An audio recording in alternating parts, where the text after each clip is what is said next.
Shri V R Anupa, ഇന്നത്തെ ഈ ദൃശ്യങ്ങൾ ഇത് സോഷ്യൽ മീഡിയയിൽ അങ്ങ് നിറഞ്ഞു നിൽക്കുകയാണ്. നമ്മൾ തുടക്കം തൊട്ട് സൂചിപ്പിക്കുന്നത് പോലെ വലിയ തരത്തിലുള്ള വിമർശനങ്ങളൊക്കെ അതിനെ സംബന്ധിച്ച് നടന്നുകൊണ്ടിരിക്കുന്നുമുണ്ട്. CPM നേതാക്കളൊന്നും വിഷയത്തിൽ പ്രതികരിക്കാൻ തയ്യാറായിട്ടില്ല.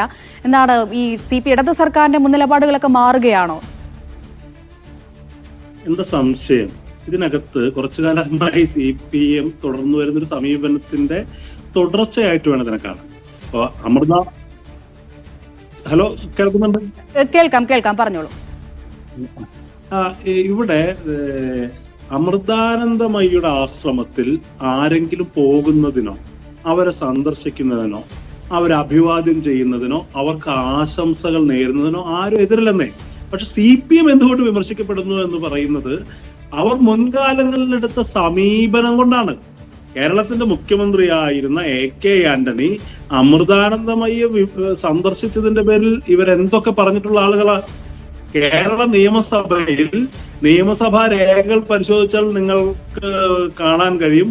TK ഹംസയുടെ, അന്നത്തെ CPM-ന്റെ MLA ആയിരുന്ന TK ഹംസയുടെ ഒരു പ്രസംഗമുണ്ട്. അമൃതാനന്ദമയെ അവർ അന്ന് ഉപമിച്ചത് അന്നത്തെ ഇപ്പോൾ അന്തരിച്ച ഒരു സിനിമ നടിയോടാണ്. ഞാൻ അവരുടെ പേര് പരാമർശിക്കുന്നില്ല. അങ്ങനെ അമൃതാനന്ദമയെ കണ്ടിട്ടുള്ള ആളുകളെ അധിക്ഷേപിച്ചിട്ടുള്ള CPM ഇപ്പോൾ അവരുടെ നിലപാട് മാറ്റുമ്പോൾ പഴയ നിലപാട് തെറ്റാണ് എന്ന് പറയാൻ അവർ തയ്യാറാകുമോ എന്നുള്ളതാണ് ചോദ്യം. മുൻകാലങ്ങളിൽ അവർ സ്വീകരിച്ച നിലപാടുകളിൽ നിന്ന് അവർ പറയുകയാണ് ഞങ്ങളത് തെറ്റായി പോയി എന്ന്.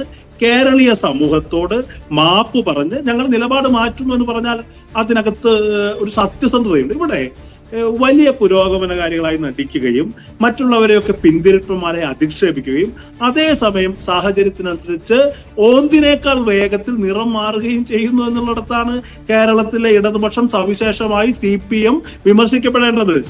ഇവർ മുൻകാലങ്ങളിലെടുത്ത നിലപാട് താങ്കൾ തന്നെ നേരത്തെ സൂചിപ്പിച്ചതുപോലെ John Brittas the holy hell എന്ന് പറയുന്ന പുസ്തകം ഇറങ്ങിയ സമയത്ത് അദ്ദേഹം ചെയ്ത അഭിമുഖം, അന്ന് അതിനെ തുടർന്നുണ്ടായ കോലാഹലങ്ങൾ, അപ്പോൾ കൃത്യമായി ഇപ്പോൾ CPM-നെ സംബന്ധിച്ച് ഇതിനകത്തൊന്നും ഇത്തരം ആശംസകളിൽ അല്ലെങ്കിൽ അമൃതാനന്ദമയി സന്ദർശിക്കുന്നതിലൊന്നും യാതൊരു വിധത്തിലുള്ള ആത്മാർത്ഥതയുമില്ല. ഇത് തെരഞ്ഞെടുപ്പ്. ഇപ്പൊ ശബരിമലയിൽ നമ്മൾ കണ്ടു SNDP-യുടെ ജനറൽ സെക്രട്ടറി, NSS പ്രതിനിധി, ഇവരെയൊക്കെ ഉൾപ്പെടുത്തി CPM-നെ സംബന്ധിച്ച് CPM സാധാരണക്കാരിൽ നിന്ന്, CPM അനുഭാവികൾ അടക്കമുള്ള സാധാരണക്കാരിൽ നിന്ന് സമ്പൂർണമായി ഒരൊറ്റപ്പെട്ട സർക്കാർ, ഒരു ഭൂരിപക്ഷ ഹിന്ദു ധ്രുവീകരണം ഉണ്ടായി അധികാരത്തിൽ തുടരാൻ വേണ്ടി പരിശ്രമിക്കുന്നതിന്റെ അതിദയനീയമായ ദൃശ്യങ്ങളാണ് ഇന്ന് വള്ളിക്കാവിൽ കണ്ടത്. അല്ലെങ്കിൽ അതിന്റെ നിലപാട് മാറ്റം അമൃതാനന്ദമയി മഠത്തോട്, കേരളീയ സമൂഹത്തോട് അവർക്ക് വിശദീകരിക്കാനുള്ള ബാധ്യത